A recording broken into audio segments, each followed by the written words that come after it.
안녕하세요. 대한민국 최고의 강연 최강 1교시에서 강연을 맡은 역사학자 신병주입니다. 저는 건국대학교 사학과에서 이 학생들을 가르치면서 특히 이제 조선시대 우리 역사의 여러 가지 장면들을 연구를 하고 있습니다. 그리고 최근에 와서는 좀 이런 우리 역사를 좀 더 쉽게 많은 사람들에게 알리기 위한 작업으로서 책을 쓴다거나 또는 이제 이렇게 강연을 하는 이런 일을 하면서 좀 더 우리 특히 조선시대 역사가 쉽고 의미 있게 많은 분들에게 전달될 수 있도록 노력을 하고 있습니다. 오늘 제가 강연할 주제는 조선의 왕으로 산다는 것입니다.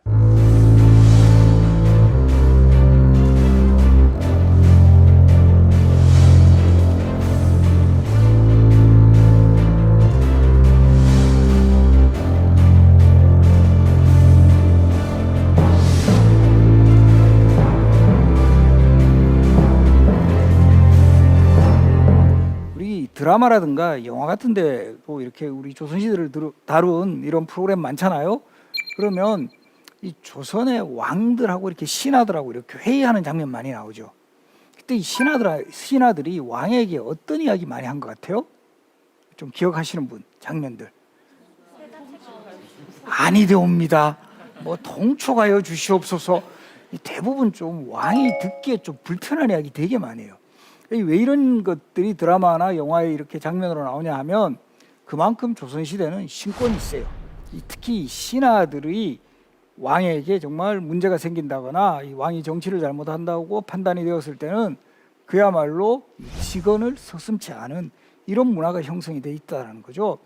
그렇게 되려면 요즘 표현을 하면 이 시스템이 완비가 돼야 돼요. 이 제도가. 그래서 이 조선시대는 특히 언론 3사라고 해서 사헌부, 사관원, 홍문관 이런 직책에 종사하는 신하들에게 힘을 실어 주었고, 이런 사람들이 마음껏 어떤 왕이 좀 판단을 잘못하거나 이랬을 때는 좀 비판하고 견제할 수 있는 이런 역할을 또 하게 했다라는 거죠. 물론 이제 모든 시대가 이 신권이 세고 이러진 않아요. 또 경우에 따라서는 왕권이 또 강화될 그런 필요가 있는 그런 또 시기가 있다라는 거죠. 우리 대표적으로 중요한 정책을 빨리 이제 결정을 해야 된다거나 이랬을 때 계속 이게 논쟁이 거듭된다면 이 효율적으로 정책이 수행되지 못하잖아요.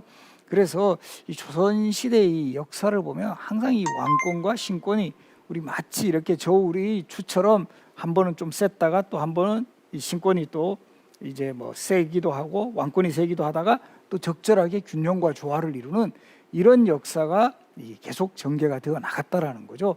이런 관점을 가지고 이 조선시대의 이 왕들의 어떤 역사를 중심으로 해서 한번 우리 조선시대 이야기를 해보기로 하겠습니다. 그래서 아무래도 조선시대 왕 중에서도 이 신권, 즉 참모들을 잘 활용하고 이 참모들의 능력을 최대한 활용하는 그런 경우가 그래도 이 정치적으로 안정되고 우리가 흔히 말하는 좀 좋은 시대였다 이렇게 판단을 할 수 있고, 바로 그런 시대가 아마 세종시대라든가 성종시대라든가 우리 정조시대 이런 시대를 이제 꼽을 수가 있고요. 이런 왕들은 대표적으로 참모들을 잘 썼어요. 이 세종 마찬가지고 우리 정조, 이 정조하면 우리 정약용이라든가 최재공 이런 참모들을 잘 활용을 했다라는 거죠. 우리 지금도 그렇지만 어떨 때는 정말 경제가 가장 중요한 문제로 될 때가 있고, 또 경우에 따라서는 국제관계, 외교, 평화 이런 게 또 아주 중요한 현안이 될 때도 있고, 그런 것처럼 그런 시기에 왕들도 어떤 국정과제를 잘 설정을 하고 그 목표를 달성해 나가느냐, 이것이 정말 또 왕을 평가하는 잣대가 될 수 있다는 거죠. 그래서 우리 조선시대 왕이 이제 되는 과정부터 한번 살펴보면, 일단은 왕이 되려면 가장 큰 조건은 일단은 왕자가 돼야 되겠죠, 그죠? 소위 이 당시에는 세습 체제니까 왕의 이제 아들, 이 사람들이 이제 결국은 왕이 되는데, 이 또 단계가 있어요. 왕이 되는 과정에서 크게 4차례의 의례가 있습니다. 그래서 흔히 이제 관례, 요즘으로 치면 성인식, 그다음에 입학례라 해가지고 이제 왕이 왕세자 신분에서 성균관에 가서 공부를 하는 거예요. 이 왕이 되기 위해서는 뭔가 이제 학습을 많이 해야 되니까 그런 입학 의식이 있었고, 그리고는 이제 보통은 이제 왕세자로 책봉하는 책봉 의식, 그리고 이제 배우자를 맞이하는 혼례의식, 이런 어떤 4단계의 의례를 거쳐서 이제 왕세자의 신분으로 있다가 그다음에 아버지인 왕이 돌아가시거나 하면 이제 그 왕으로 되는 이런 과정을 거치죠. 그리고 요 그림은 왕세자의 입학례라고 해가지고 보통 한 8세를 전후하면 성균관에 가서 입학의식을 치러요. 그런 장면을 역시 그림자로 남겼는데, 지금 보이시는 자료는 그 효명세자 입학도라고 해서 순조의 아들이었던 효명세자가 성균관에서 입학의식을 치르는 그런 장면. 이 효명세자라는 인물은 최근에 와서 아마 여기 보신 분들도 계실 거예요. 구름이 그린 달빛이라는 드라마 보면 요 효명세자가 등장하죠. 그 배우가 누구였다? 효명세자 역을 맡은 배우 박보검이라는 배우가 맡으면서 효명세자에 대한 이미지가 급상승했어요. 전부 다 이제 박보검 느낌으로 효명세자를 접하니까, 야, 저런 세자였으면 정말 뭔가 잘했을 거다. 그 효명세자가 성균관에서 입학의식을 했던 요 장면이고요. 그리고 이제 세자로 보통 책봉될 때도 연령은 10세를 전후한 시기에 하는데, 지금 이 자료에 보시면 사도세자는 2살 때 하죠. 사도세자는 누구의 아들이다? 형조 아들이죠. 왜 이렇게 2살 때 세자 책봉을 이렇게 빨리 정적적으로 단행을 했느냐 하면, 사도세자는 영조가 42살에 얻은 늦둥이 아들이에요. 그러니까 이 상당히 영조가 계속 그 자식을 낳지 못하다가 이 42살에 낳은 늦둥이 아들이다 보니까 아무래도 그 빨리 세자로 책봉을 해야 계속 이제 왕세자로서의 어떤 그 왕이 되기 위한 수업을 좀 받는 시기도 필요했고, 또 영조도 이때는 본인이 그렇게 오래 사실 줄 몰랐어요. 영조가 조선의 왕중에서 최장수하잖아요. 그러다 보니까 보통은 한 40대 후반 50대 초에 돌아가시니까 본인이 돌아가시기 직전에 빨리 세자 수업을 받게 해야 되겠다라는 심정으로 2살 때 세자 책봉을 했습니다. 최연소 세자 책봉이에요. 그런데 사실 지금은 그 영조가 그때 42살에 늦둥이 아들이라고 그러지만 지금 같으면 명함도 못 내밀어요. 지금은 한 60세쯤 나야 늦둥이다, 우리 늦둥이다, 이렇게 좀 명함 내밀 수 있죠, 그죠? 그때는 엄청난 늦둥이 아들이었어요. 그리고 이제 광해군처럼 어떤 정치적인 이유 때문에 늦게 세자로 책봉된 그런 경우도 있었지만, 보통은 10살을 전후한 시기에 세자 책봉이 이루어졌다. 그리고 이제 세자로 대략 10세 초반에 이루어졌다가 대략 세자 생활을 한 15년에서 20년 해요. 그러다가 그 아버지인 왕이 보통 40대 후반 50대 초에 돌아가시면 대략 한 20대 중후반에 왕이 되셔가지고 한 20년 정도 왕하시다가 이제 또 돌아가시고 그 이제 아들이 왕이 되는 요런 사이클이에요. 그래서 이제 지금 제가 요 도표로 조선시대 이제 왕으로 즉위한 연령을 이렇게 한번 제시를 해봤는데, 최고령으로 즉위한 왕은 바로 태조 이성계. 이건 이해가 가시죠? 태조 이성계는 조선을 건국한 왕이잖아요. 그러다 보니까 그 당시로 치면 상당히 고령의 나이에 조선 왕조를 건국했기 때문에 보통은 창업한 왕은 나이가 많을 수밖에 없어요. 그러다가 그 다음부터는 계속 아들에게 물려주니까 보통 이제 그 왕으로 즉위한 게 뭐 빠른 경우는 이제 10대 초도 있고 이제 20대 중후반. 우리 정조 왕 같은 경우가 어떻게 보면 표준이에요. 25세에 즉위하는데 이게 한 평균적이에요. 그러다가 한 20년 정도, 정조가 정확하게 49에 돌아가시는데 한 평균적으로 25년 정도 이렇게 제의를 한다라는 거죠. 근데 저 표에 한번 보시면 최연소는 누구죠? 누구죠? 헌종이죠. 8세 즉위예요. 그래서 이때 보면 순조 11살, 헌종 8세. 우리가 흔히 그 19세기를 세도정치라고 또 부르는 이유도 이렇게 좀 조선 왕조가 이 19세기에 갈수록 이 왕조 계승에서도 좀 불운한 시대. 어린 왕이 연이어 왕이 오르는 이런 과정에서 이제 외척 세력이 힘을 발휘하는 소위 세도정치가 전개가 된다. 그리고 또 앞에 자료에 보셨지만 헌종도 그렇고 이 순조도 그렇고 20살 이전에 왕이 오르는 그런 경우에서는 대비가 수렴청정을 해요. 이것도 아마 드라마 같은 데서 많이 보셨을 건데, 이제 공식적으로는 조선시대 이 왕의 어머니라도 정치에 개입을 할 수는 없어요, 공식적으로. 그러다 보니까 이제 약간 형식상으로 이 발을 쳐서 이제 정치를 하게 한다. 그래서 이건 뭐 정말 어떻게 보면 너무 이게 좀 티는 나죠.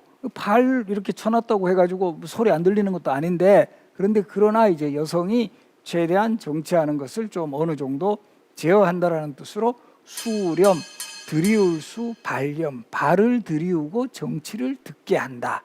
이런 뜻으로 우리가 수렴청정이라고 그래요. 이 수렴청정을 했던 대표적인 인물 누가 있죠? 기억나시는 분? 우리 조선시대 이제 대표적인 저걸 문정왕후라고 있어요.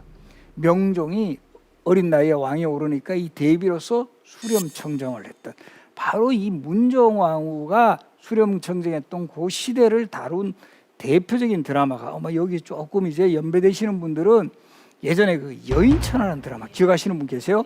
대답하신 분들 오래 사신 분들이에요. 그래서 이 여인천하라는 드라마 보면 그 드라마가 문정왕후가 주인공인데 사실은 그때는 문정왕후보다도 그 중종의 후궁이었던 경빈박씨라는 여인이 매야 이렇게 하면서 더 지금 또 웃으신 분들 다 그때 이제 기억하시죠? 매야! 매야! 매야! 자, 이 조선의 왕 총 27명 배출됐어요. 518년간의 역사에서 27명의 왕이 배출됐는데 원래 조선시대 왕의 계승은 적장자, 적자 중에서도 장자로 하여금 후계자가 되게 하는 이런 시스템인데 정작 적장자로 왕위를 계승한 사람은 7명밖에 되지 않았다. 그 이유는 그만큼 조선시대 왕위 계승에서 많은 변수가 있었다는 거예요. 특히 이제 조선 초기에는 정변이라든가 뭐 무슨 반정 이런 게 많이 일어나고 후기로 갈수록은 이 적자 출신의 왕자들이 태어나지를 않아요.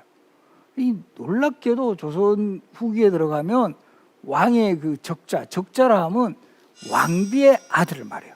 조선시대 왕비는 무조건 한 명이에요. 이 왕비가 돌아가시면 계비를 맞이할 수 있는데 이 계비는 역시 왕비하고 똑같은 지위를 얻어요. 그래서 우리 뭐 대표적으로 우리 드라마에 많이 나오는 숙종의 왕비 인현왕후 같은 사람도 원래 계비예요. 첫 번째 왕비가 인경왕후인데 인경왕후가 돌아가시면 이렇게 이 계비를 맞이하는데 왕비가 살아있는 상태에서는 아무리 뭐 왕의 총애를 받더라도 왕비의 지위를 얻을 수는 없고 그러나 이제 왕실의 자식들을 안정적으로 확보하기 위해서는 왕비 한 명만 있으면 좀 불안하죠. 그렇게 해서 누구를 드릴 수 있다? 후궁을 드릴 수 있다. 바로 이 후궁 소생의 자식들이 왕실에서는 서자가 되는 거예요. 적자가 되지는 않는다라는 거예요. 그리고 이 후궁에서 풍계가 가장 높은 것이 빈이에요. 빈. 휘빈장씨, 숙빈채씨, 경빈박씨. 그러니까 후궁도 다 풍계가 있어요. 이 제일 그 후궁 중에 풍계가 낮은 게 종사품인 수건인데 이제 그 수건에서 뭐 이렇게 승진, 수경, 뭐 소위 수기 이런 식으로 승진을 하게 돼요. 근데 이제 빈으로 승진하려면 딱 감이 오는 게 있죠. 한방입니다. 어떻게 하면 된다? 빈으로 승진하려면 아들을 낳으면 됩니다. 뭐 요즘 같을 때도 되게 필요한데 우리 지금 정부에서 출산장려책 하는데 이때는 정말 이 후궁이 왕의 신임을 얻고 총애를 얻으려면 또 승진하려면 이 왕의 아들을 낳아야 된다.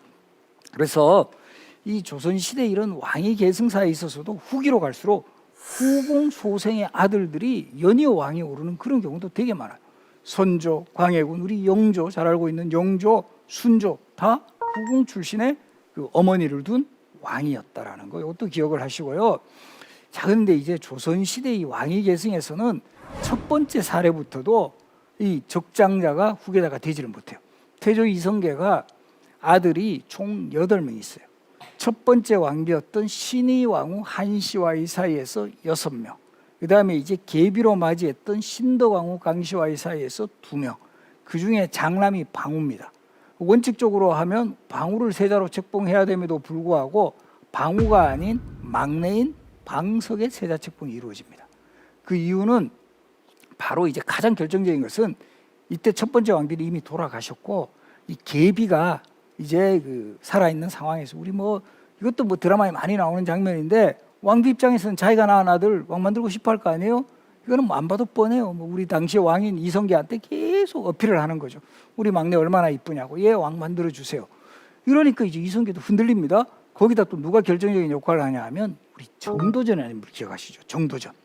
우리 조선 왕조 건국에 가장 중요한 역할을 했던 정도전은 어떤 생각을 가지고 있느냐 하면 조선이란 나라는 왕이 권력을 주도하는 것보다는 신하가 힘을 갖고 있어야 된다. 그런 입장에서는 정통성 있는 왕세자보다는 방석처럼 어리고 뭔가 아직 그 후견인이 필요한 이런 인물이 왕이 되는 게 더 유리하다. 그래서 이성계의 마음이 또 막내한테 가 있는 거를 간파하고 방석 뭐 후계자 돼도 좋습니다. 제가 잘 보필하겠습니다. 이렇게 되면서 전격적으로 방석의 세자책봉이 이루어져요. 여기서 제일 붕괴한 사람 누굴까요? 바로 이방. 우리 뭐 드라마 많이 보신 분들은 예전에 그 영웅 눈물에 뜨는 유동근 씨가 붕괴했고, 예전에 이제 그 정도전이라는 드라마에서도 우리 뭐 나오지만 이 태종이 가장 붕괴를 합니다. 가장. 태종은 태조 이성계의 5번째 아들. 그래서 이 형제들을 규합을 하는 거예요. 우리 형님들 어떻게 이 아버지가 정말 이런 잘못된 판단한 거 이거 되돌려야 됩니다. 이렇게 해서 이 군사들을 끌어모아 가지고 마침내 이 방석의 가장 큰 후견인 누구다? 정도전. 이 정도전을 결과적으로 공격을 하는 거예요. 그래서 이 정도전이 술을 마시고 있는 현장을 급습을 해가지고 정도전을 결국 처형하고 그 여세를 몰아서 방석마저 유배 보냈다가 처형시킨 사건을 우리가 역사에서는 뭐라고 부를까요? 왕자의 난이라고 부릅니다. 방원과 방석 간에 벌어진 왕자들끼리 일어난 변란이라는 뜻으로 왕자의 난이라고 하죠. 그런데 여기서 또 중요한 거는 방원이 본인이 주도해가지고 왕자의 난을 일으켰지만 바로 왕이 되지 않아요. 바로 왕이 되면 너무 티가 나요. 자기 왕하려고 어린 동생 죽이고 정도전 죽이고 뭐 요즘으로 치면 욕을 완전히 이제 뭐 뒤집어 쓰겠죠. 그러니까 이게 우리 아버지가 판단을 잘못했기 때문에 내가 이거는 이 잘못된 것을 바로잡으려고 한 거다. 그래서 적장자가 후계자가 되는 이런 상황을 만들어야 된다. 그렇게 해서 방과 2번째 형님을 왕으로 추대를 합니다. 이 사람이 바로 정종이 되는 거예요. 우리 그래서 태정, 태세, 문단세 그래요. 정종이 얼떨결에 왕이 돼요. 첫 번째가 아까 누구라고 했다? 장남? 방우라고 했죠. 왜 방우는 왜 왕으로 안 시켰지? 이미 돌아가셨어요. 이것도 잘 기억하셔야 돼요. 방우의 사인은 과다음주였다. 술을 너무 많이 마셔서 돌아가신 것으로 실록에 기록이 돼요. 술만 조금 자제했으면 잠깐이라도 왕할 뻔했던 사람이 방우다라는 거 요거 이제 기억을 하시고요. 그래서 이제 종종이 얼떨결에 왕이 됐지만 실권은 방원에게 있었고 어느 정도 분위기가 진정되고 상황이 어느 정도 정리가 되자 이제 형님을 찌르는 거죠. 형님 이제 좀 물러나셔야죠. 그래서 바로 이제 방과가 결국은 나보다는 능력 있는 우리 동생 방원이 왕하는 게 더 좋겠다라고 해서 스스로 왕위에서 물러나고 결과적으로 이 방원은 조선의 3번째 왕, 우리가 잘 알고 있는 태종으로 왕에 오르게 되는 거죠. 그래서 이 태종은 왕에 오르고 난 다음에는 상당히 왕권 강화에 주력을 해서 오늘날 주민등록증 제도에 해당하는 호표법을 실시한다라든가 6조의 판서들에게 직접 명령을 내리는 6조 직계제를 또 실시한다거나 또 이제 왕권을 위협하는 그 요소들, 특히 외척을 다 이제 제거해 버립니다. 그래서 이제 자신이 사실은 왕이 되는데 결정적인 도움을 줬던 처남들, 민무구, 민무질, 민무율, 민무예 이런 인물들 다 처형해 버려요. 상당히 어떻게 보면 킬러 본능을 발휘하는 사람이에요. 그래서 이런 그 태종의 정말 모습이 그 당시로 보면 상당히 이제 비판을 받았고 특히 이 부분 때문에 왕비 입장에서는 어떤 면에서는 남편이 아니라 저 왼수죠. 자기 친정 다 동생들 다 죽여버린 거예요. 그래서 나중에는 태종하고 원경하고 상당히 사이가 좋아지지 않습니다. 그러나 이제 한편으로 보면 그게 결과적으로 조선 사회가 그 19세기에 외척 세도 정치가 기승을 부리기 전까지 외척 관리는 되게 잘한. 우리도 잘 보시면 우리 한국 우리 가까운 우리 정치사에서도요. 역대 대통령 중에서 친인척 비리로 정말 시달리지 않은 대통령이 없을 정도로 우리도 그랬어요. 그런 어떤 싹을 태종이 미리 잘랐다. 이렇게도 볼 수 있죠. 그리고 이제 이 태종이 또 본인이 그렇게 왕권 강화에 노력하고 뭔가 이 조선이라는 나라를 좀 기틀을 잡아놨는데 그러면서 이제 후계자도 이 적장자가 왕위를 계승하는 원칙을 확보하자 이런 판단에서 마지가 양녕되고 양녕을 후계자로 책봉했는데 양녕이 너무 문제가 많은 거예요. 맨날 그 공부도 안 하고 그 매사냥에만 전념을 한다라든가 좀 더 나이가 들어서는 이 기생들과의 스캔들이 막 끊이지를 않아요. 매번 이 양녕이 그 스캔들로 무리를 일으키고 이러니까 결국 태종이 결단을 내립니다. 이 3번째가 충녕인데 충녕은 너무 보면 퍼펙트해요. 학문이면 학문, 뭐 품성이면 품성. 그래서 결과적으로 이 양령을 세자의 자리에서 물러나게 하고 세종을 후계자로 삼습니다. 이게 바로 우리 역사에서 보면 아주 중요한 결단이었고, 그렇게 해서 우리 역사 속에 가장 찬란한 세종시대를 열었던 인물이 바로 태종이다, 이렇게도 볼 수 있죠. 그래서 이 세종의 업적이라는 것은 정말 이루 말할 수가 없고, 특히 이 세종이 잘한 것은 본인도 뛰어난 능력의 소유자였지만 집현전이라는 인재 양성기관을 설치하고 참모들의 능력을 최대한 끌어내서 바로 이제 왕권과 신권의 조화를 이루면서 이런 모든 그 정책들을 잘 수행해 나가고 우리 역사의 최고의 걸작인 훈민정음을 창제한 바로 그런 왕이었죠. 그리고 이제 세종 다음 왕이 문종 때 와서 비로소 처음으로 적장자가 왕위를 계승해요. 문종이. 근데 참 이것도 조선 왕실의 얄궂은 운명인데, 적장자로 왕위에 오른 사람들이 제대로 역할을 못해요. 문종은 사실 세자 시절엔 정말 똑똑한 세자였어요. 8살에 세자로 책봉돼가 29년간 세자로 있으면서 아버지 세종을 서포트해가지고, 사실은 우리 그 세종 후반기에 여러 가지 과학기구의 발명이라든가 북방의 그 사군 육진 개척에 정말 숨은 공로자가 문종이었어요. 그렇게 세자로서는 정말 열심히 많은 업적을 남겼지만 안타깝게도 왕이 되시고 나서는 2년 만에 돌아가십니다. 그렇게 문종이 일찍 돌아가시는 바람에 그렇게 해서 단종이 어린 나이에 왕이 오릅니다.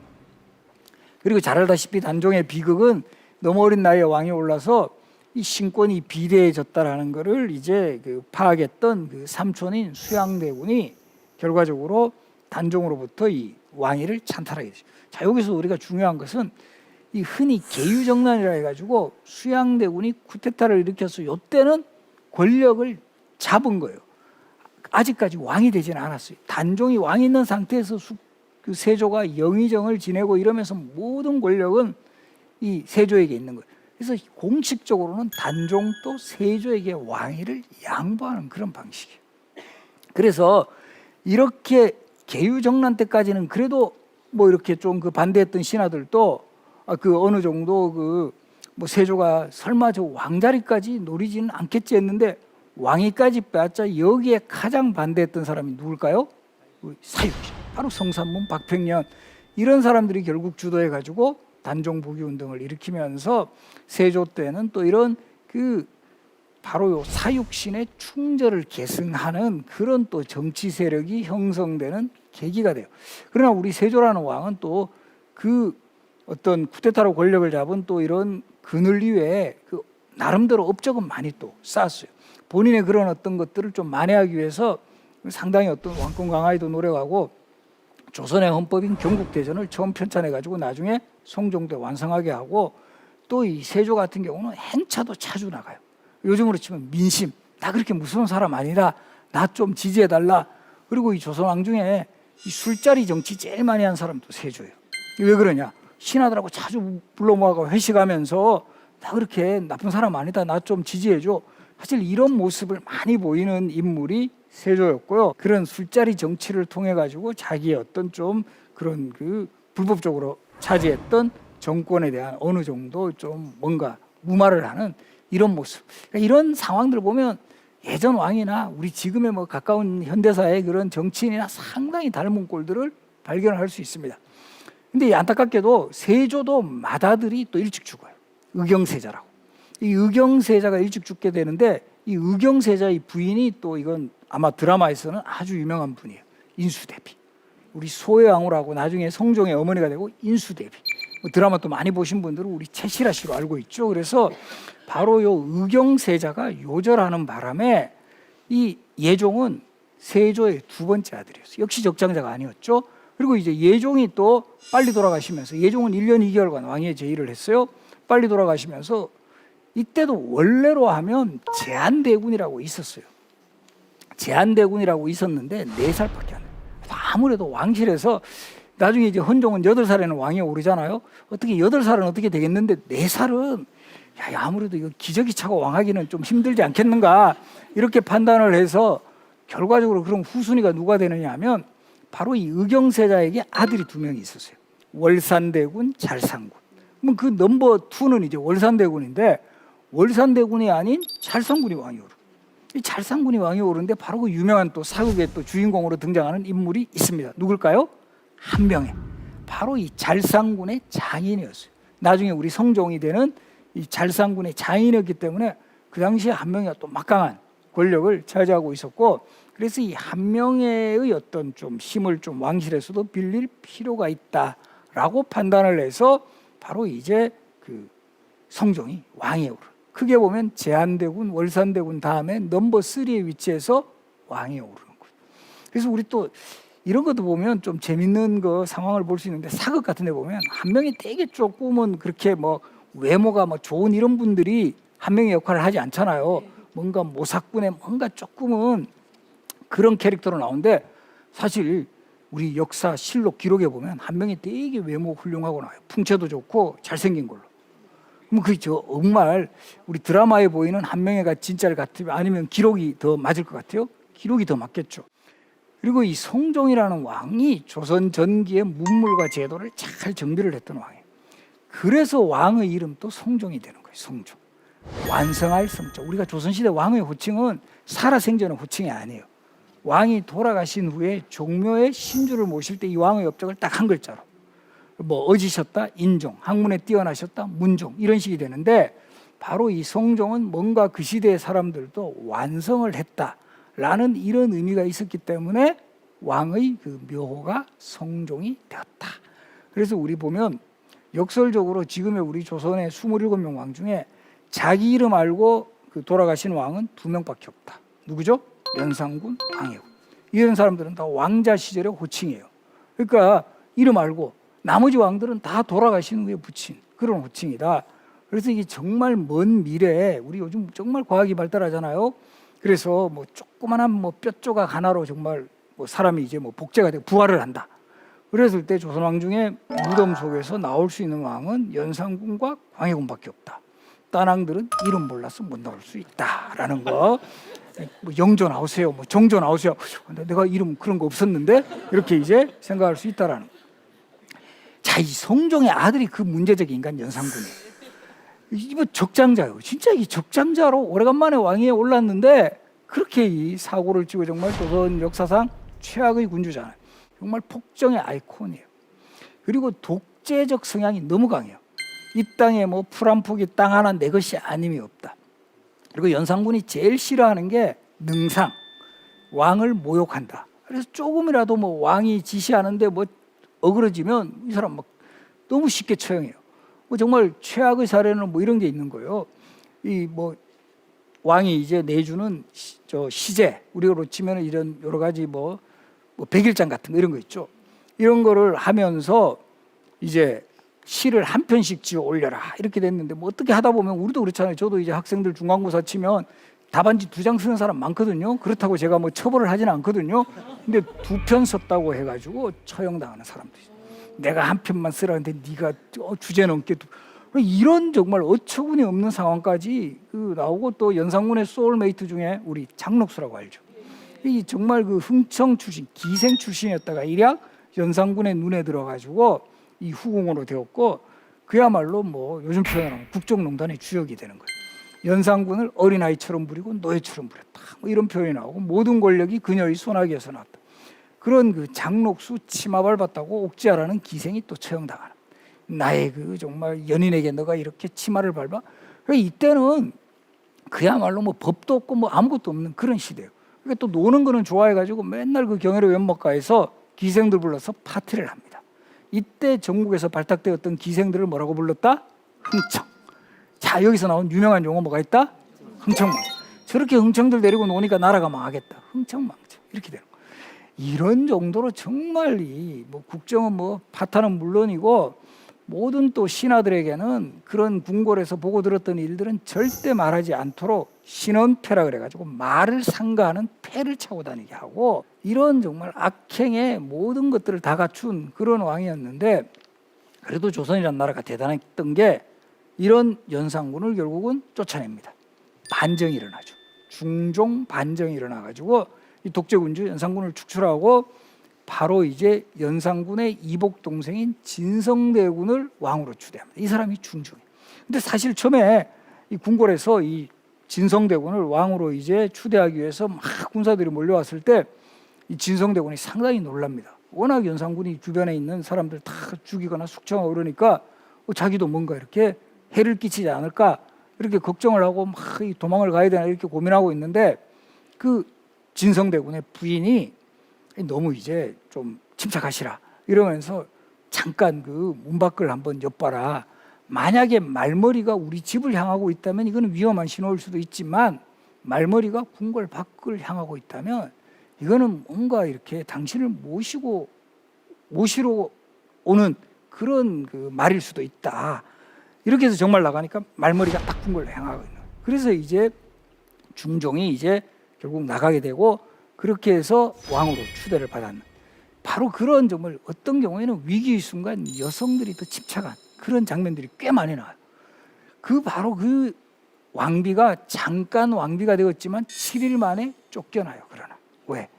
바로 요 왕비의 아버지가 신수군이라는 인물인데 연산군의 처남이었어요. 요즘으로 치면 적폐 세력의 딸을 왕비로 앉힐 수는 없다.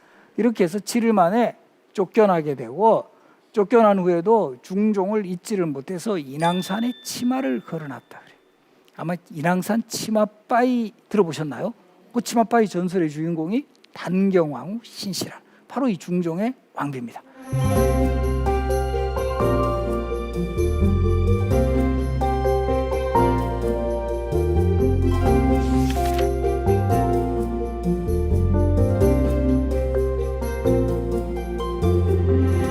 명종이 조카였던 하원군, 하룬군, 하성군 요 세 명의 조카들을 좀 이뻐해가지고 이들 중에서 내가 좀 후계자를 한번 삼아야 되겠다 해서 한 번은 이 세 명을 불러가지고 왕이 쓰고 있는 익성관이라고 있어요. 이거를 보여주면서 너희들 이거 한 번씩 써볼래 이렇게 된 거예요. 그러니까 이제 막 두 형님은 이게 웬 떡인가 이거 뭐 왕 한번 대보라는 거니까 익성관을 쓰고 막 요즘으로 치면 막 셀카 찍어가지고 SNS에 막 보내고 좋아요 눌러주고 나 왕 됐어 막 이러고 있는데 막내인 하성군만은 쓰지를 않아요. 너는 왜 이걸 쓰지를 않네요? 뭐라고 대답한다? 이것은 왕만이 쓸 수 있는 것입니다. 어찌 제가 감히 이걸 쓰겠습니까? 명종이 이를 기특하게 여겨 왕세자로 삼았다. 이런 기록이 있어요. 예나 지금이나 우리 테스트 잘 받아야 된다. 면접 잘해야 된다. 이런 사례를 보여주는 대표적인 인물이 바로 선조였고요. 바로 이런 일화에서도 보듯이 상당히 총명했어요. 특히 왕이 되었어도 상당히 그 기존에 그 어떤 보수 세력 이외에 살인파 세력이라든가 이런 세력들도 적극 등용하고 우리가 잘 알고 있는 율곡, 이이, 유성룡, 정철, 오성과 한음의 주인공인 이항복과 이덕형 이런 사람들이 다 선조 시대에 등용되는 사람들. 초반에는 선조가 상당히 좀 학문적으로 이렇게 융성하는 그런 시대를 잘 만들어 나갔는데 바로 이 선조의 스타일을 구기는 대표적인 사건이 일어나죠. 뭐죠? 임진왜란.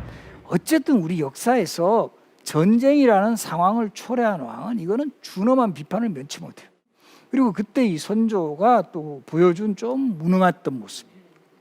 혼자 살겠다고 피난을 너무 멀리 가셨어. 원래 서울을 피난 가는 건 어쩔 수 없어요. 워낙 저 파죽지수로 일본군이 몰려왔으니까. 근데 최소한 평양쯤에서는 사수를 해야 되는데 너무 이제 여차하면 명나라로 가겠다. 이게 이제 백성들을 확 실망시켰고 그리고 이때 선조도 자기도 후궁 출신의 그 왕이었기 때문에 바로 요 적장자가 또 후계자가 없었어요. 그래서 계속 이걸 미루고 있는 거예요. 후계자 지명을. 그러다가 이게 워낙 이제 위기가 닥치니까 광해군을 후계자로 책봉을 하는 거예요. 18살 광해군. 그러다 보니까 이제 이럴 때 또 바로 자기는 좀 아주 안전한 곳에 피난을 가면서 이 아들 광해군은 뭐 요즘 표현으로 하면 험지, 너는 좀 험지에서 뭐 젊었으니까 좀 이렇게 의병들도 모으고 좀 전쟁 그 한복판에서 좀 해봐라. 이렇게 해서 광해군이 임진왜란 때 사실 참전 활동을 해요. 이것이 사실 광해군이 훗날 왕이 되어서 국방이라든가 외교에서는 상당히 탁월한 능력을 발휘할 수 있는 또 하나의 기반이 되었다.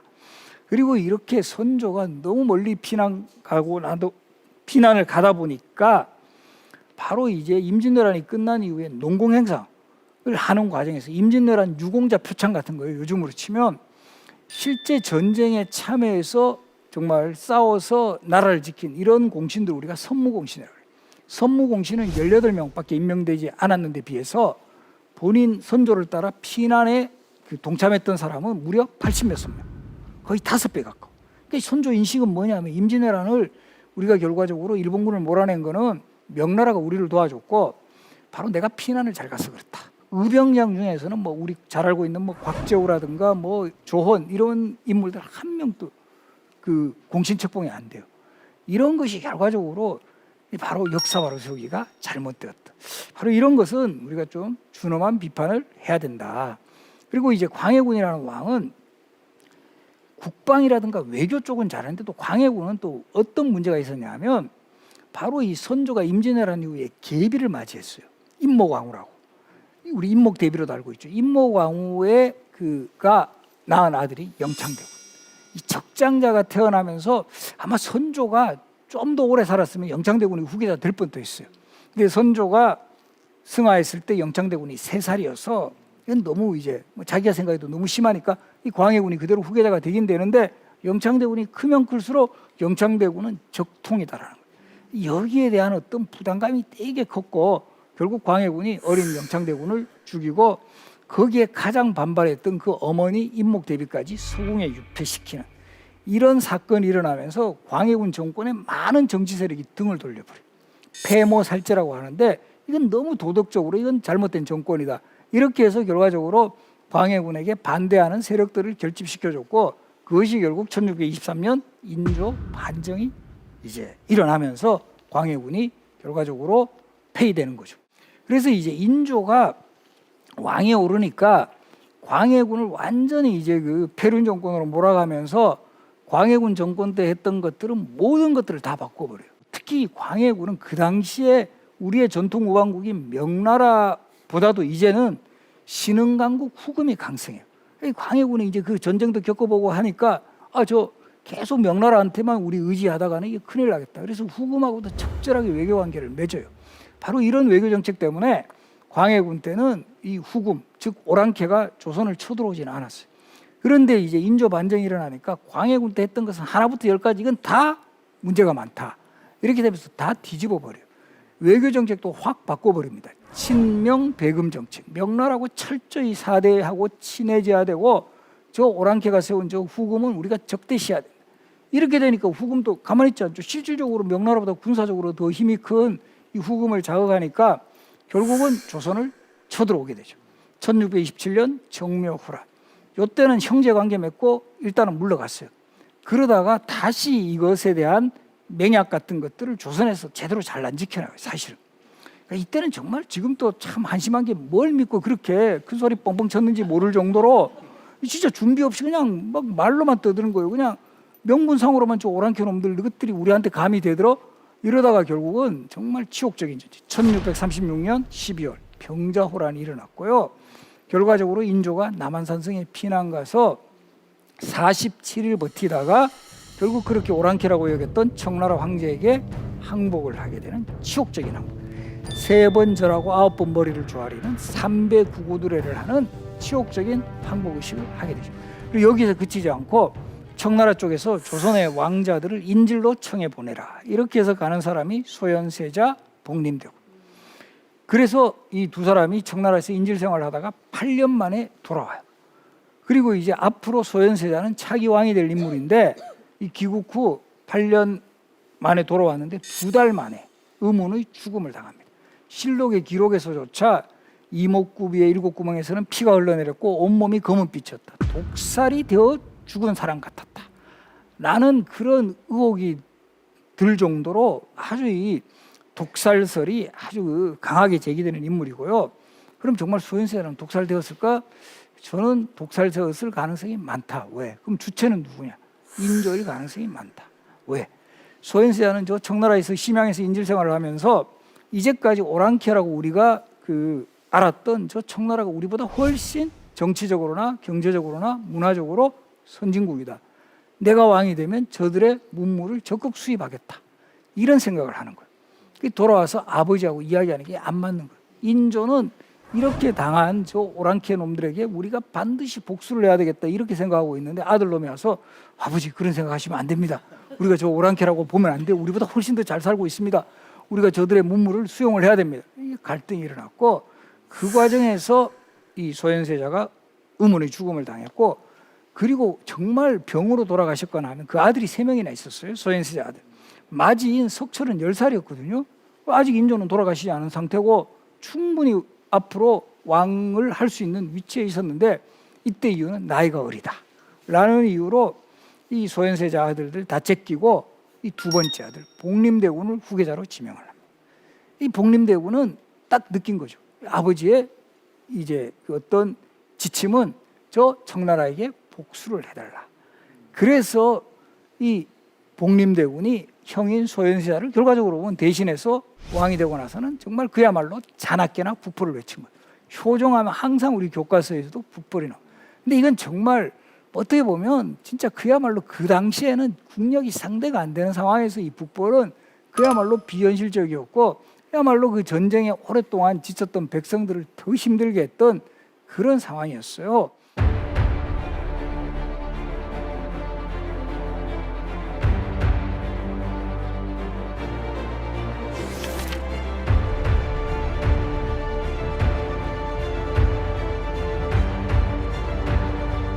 천종 다음 왕이 숙종인데 정말 적장자로서 제대로 왕권을 행사한 유일한 왕이 어떻게 보면 숙종이에요.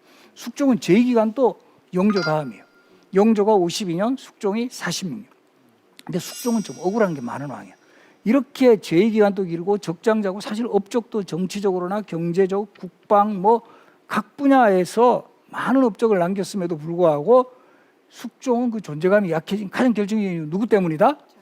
장희빈 효과가 너무 큰 거예요. 이제까지 영화나 드라마에서 제일 많이 이제 만들어진 인물이 사실은 장희빈이에요. 잘 생각해 보세요. 장희빈을 주인공으로 한 영화나 드라마 많았지만 숙종을 주인공으로 한 영화 드라마 한 편도 없어요. 그렇지 않아요?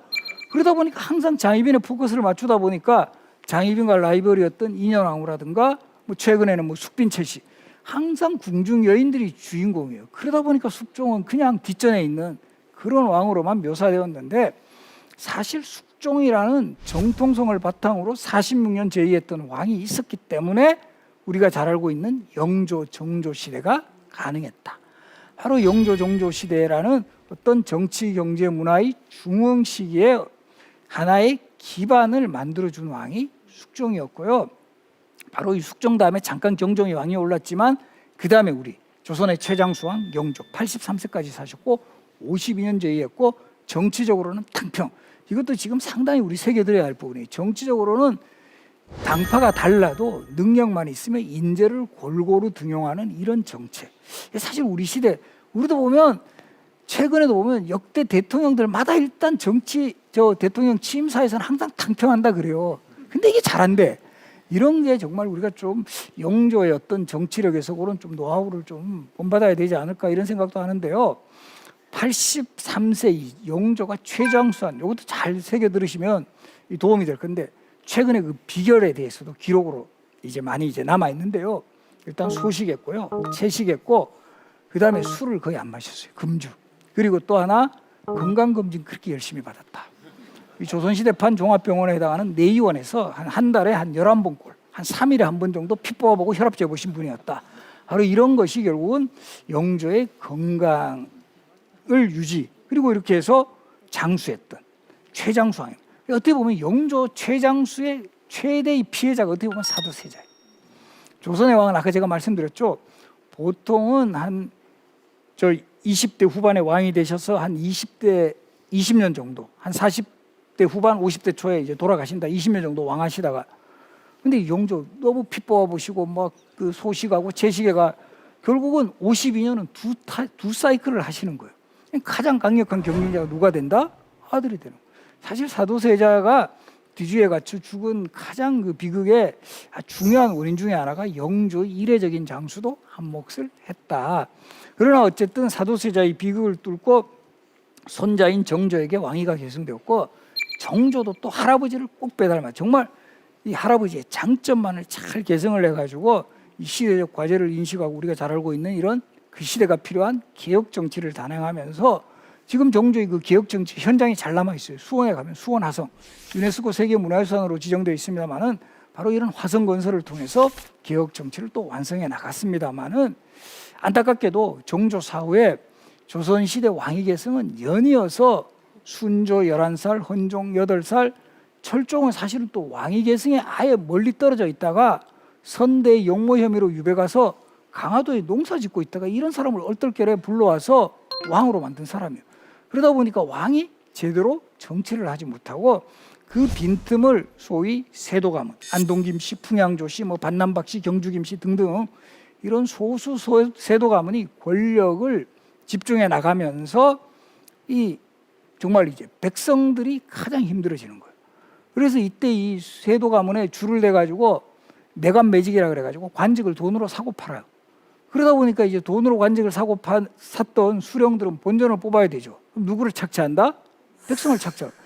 그 요즘 표현을 하면 먹이 피라미드 최하위층에 있는 백성들은 이게 정말 다 뜯기는 거예요. 도저히 못 살겠다. 1811년 홍경래난이 일어났고요. 1862년에는 진주밀란, 밀란이라고도 하는데 이 대규모 농민 반란이 일어나면서 조선 사회가 걷잡을 수 없는 이 해체 국면으로 이르게 되고 흥선대원군의 어떤 개혁이 어느 정도 있었지만 이것도 빛을 발휘하지 못했고 여기에 더 가중시킨 게 바로 이때가 서양 제국주의 세력이 동양으로 오는 시대. 중국 무너지고 이 과정에서 우리 조선도 안타깝게도 이 서양 제국주의 세력을 그대로 모방한 일본 제국주의에서 결과적으로 경제적 침탈부터 당하기 시작해서 그리고 이 을사늑약이라고 해서 이 외교권 박탈, 대한제국 군대 강제 해산, 그리고 1910년 한일 강제 병합에 이르면서 518년간의 역사가 마감이 되죠. 총 27명의 왕이 제의를 했고요. 태종이나 세조처럼 이 왕권을 상당히 강화했던 이런 스타일의 왕도 있었고 광해군이나 정조처럼 개혁이 요구되던 그런 시대를 또 살았던 왕도 있었고 세종이나 또 성종처럼 왕이 또 능력을 보이면서도 이 참모들을 잘 활용해서 이 정말 어느 정도 조선이라는 나라의 어떤 기틀을 또 안정시킨 이런 다양한 스타일의 왕들이 있었어요. 그래서 우리가 결과적으로 이런 왕들의 행적을 통해서 현재 우리가 또 어떤 식의 어떤 리더십을 잘 이제 수용을 해야 될 건가, 이런 부분은 사실 우리들에게 또 과제로 남아있다. 그리고 특히 오늘날 이 민주사회가 도래했다고 하지만은 전통시대 왕들이 특히 이제 성군들이 추구했던 덕목들, 도덕성과 청렴성, 소통과 포용의 리더십, 민본정치, 이런 것들은 지금 정말 21세기 지금 이 시대에도 여전히 유효하다라는 점을 우리가 잘 이제 새겨 나가야 될 것이다.